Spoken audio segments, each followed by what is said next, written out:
Physics first paper পরীক্ষা HSC 24 batch. তো তোমরা কি কি করবা বা কোন কোন চ্যাপ্টার পড়বা, যাদের একটু পড়া হয় নাই বা পিছিয়ে আস মনে হচ্ছে তাদের জন্য কি করা উচিত, কোন চ্যাপ্টার পড়বা, ক খ কীভাবে কি কার ক্লাস দেখবে, এগুলো নিয়ে একটু ছোটোখাটো কথাবার্তা আমি বলতে চাইতেছি। তো প্রথম কথা হচ্ছে ক খ নিয়ে কী কী করবো। ক খ নিয়ে হচ্ছে বিগত সালের যত বোর্ড কোশ্চেন আসছে, বিশেষ করে 3 বছর, যে তোমার 23, 22 এবং 21 সালে 3 বছরের সকল ক খ দেখে ফেলবা। আশা করা যায় এর ভিতর থেকে কমন পড়ে যাবে। এরপরে যদি তোমার হাতে সময় থাকে তাহলে তুমি কলেজের ক খগুলো সহ একটু দেখবা, দেখে যাবা, মুখস্থ করতে যাবা না, একটু বোঝার চেষ্টা করবা যে পরীক্ষার হলে কীভাবে লিখবা। ঠিক আছে, তাহলে আশা করি এখান থেকে ক খ কমন পেয়ে যাবে, টেনশনের তেমন একটা কারণ নাই। গেল, এবার হচ্ছে এমসিকিউ। এমসিকিউর জন্য বিগত বোর্ড কোশ্চেন দেখবা, বিগত বোর্ড কোশ্চেনগুলোর যেই টপিক থেকে আসছে ওই টপিকগুলো সব পড়ে ফেলবা। বিশেষ করে ধরা যাক যে তড়িৎ বল বা হচ্ছে ওই যে বলের একটা মৌলিক বলের একটা প্রকারভেদ আছে না, নিউটন বলবিদ্যা, একটা উদাহরণ দিতেছি। ঠিক আছে, মৌলিক বলের প্রকারভেদের মধ্যে মনে করো একটা প্রশ্ন আসছে, তুমি কি করবা, মৌলিক বেল সম্পর্কিত বাকি যে যেগুলো আছে সব একসাথে বলে ফেলতে হবে। ঠিক আছে, এরকমভাবে এমসিকিউ যদি সলভ করো, মানে একটা টপিক থেকে এমসিকিউ আসছে, এটা আশেপাশে যত কিছু আছে এই পুরো টপিকটা পড়ে ফেলবা। ঠিক আছে, বিবেক করে যদি বিগত বোর্ড কোশ্চেনগুলো পড়ে ফেলতে পারো তাহলে দেখা গেছে তোমার হচ্ছে এমসিকিউ কভার হয়ে যাবে। এখন কথা হচ্ছে নিজে যদি এই কাজ না পারো তাহলে তুমি ইউটিউব থেকে এমসিকিউ ওয়ান শর্ট ক্লাস দেখতে পারো, দেখলে দেখবা যে ওখানে এভাবে সলভ করে দেওয়া থাকে এবং স্পিড দিয়ে দেখে ফেলবা, আজকেই দেখে ফেলবা, একটা না বসবা শেষ হয়ে যাবে। ঠিক আছে, গেল এমসিকিউ কখনই গেল। এবার সিকিউ যে মেইন সমস্যা। ঠিক আছে, শোনো, সিকিউ কিন্তু সিলেক্ট করি মানে আমার সময় আমি সিলেক্ট করতাম ক খ দীক্ষা, কোন সিকিউ এর ক খ পারি সেটা দেখে আমি সিকিউ সিলেক্ট করতাম যে আমি সেটা দিব কিনা, বুঝছো।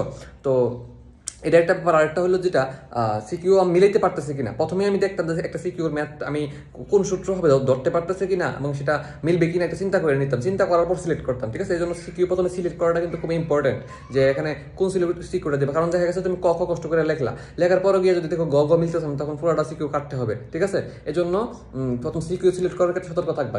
এটা গেল। এবার হচ্ছে সিকিউ দেখার ক্ষেত্রে এখন যদি তোমার অবস্থা খুবই খারাপ হয় তাহলে কোন কোন চ্যাপ্টার পড়তে পারো একটা ধারণা দিই বা একটা বলি, দেখো তোমার কথার সাথে মিলে কিনা। ভেক্টর অধ্যায়টা তোমরা সেই প্রথম থেকে পড়ে আসতেছো, ঠিক না, নদী নৌকার ম্যাথ এটি বারবারই আসে। এবং এই যে আমাদের ত্রিভুজের ক্ষেত্রফল নির্ণয় করো, সামান্তরিক ক্ষেত্রফল নির্ণয় করো, ডট গুণন ক্রস গুণনের যে সূত্রগুলো ওগুলো দিয়ে প্রায়ই আসে, লব্ধির মান নির্ণয় করো, এই সূত্রগুলো প্রায়ই আসে। তো ওইগুলো দেখবে যে পড়লেই অনেক কিছু কমন পাওয়ার সম্ভাবনা আছে।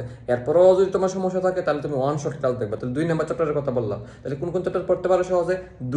দুইয়ের পরে সব চ্যাপ্টারই আসলে সহজ, আমি তারপরেও আমি আমার মতো করে বলতেছি।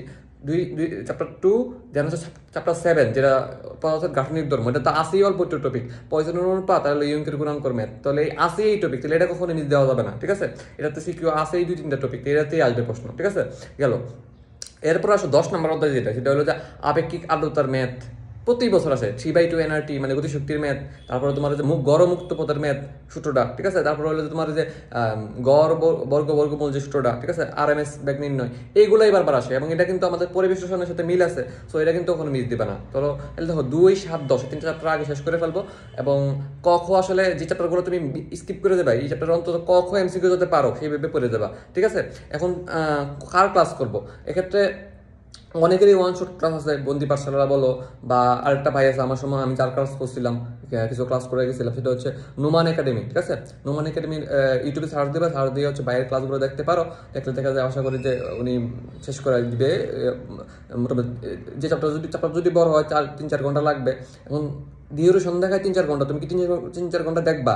তুমি স্পিড দিয়ে দেখবা। ঠিক আছে, এবং এটা বোঝার চেষ্টা করবা কিভাবে আসে। উনি থিওরি সহ ম্যাথ সলভ করে দিবে, বোর্ডের সিকিউ। ঠিক আছে, থিওরি সহ। তো আমি জানি না লেটেস্ট কোনো প্লেলিস্ট দিচ্ছে কিনা, আমাদের সময় 22 সাল পর্যন্ত সলভ করাই দিছিল। তো দেখো তোমরা এটা দেখবা। ঠিক আছে, তো এটা দেখতে পারো, বা যে কারোরই হোক, উদ্ভাসের হোক অথবা যে কোনো প্ল্যাটফর্মে হোক না কেন, দেখতে পারো, কোনো সমস্যা নাই। এই গেল। ঠিক আছে, আশা করি বুঝতে পারছো যে কার ক্লাস করবা, কি করবা না করবে, ছোটোখাটো কথাবার্তা বলার চেষ্টা করলাম। তো এই ছিল কথাবার্তা, আশা করি এই কথাগুলো তোমাদের উপকারে আসবে। তো ভালো থাকো সবাই, আসসালামু আলাইকুম রহমতুল্লাহ।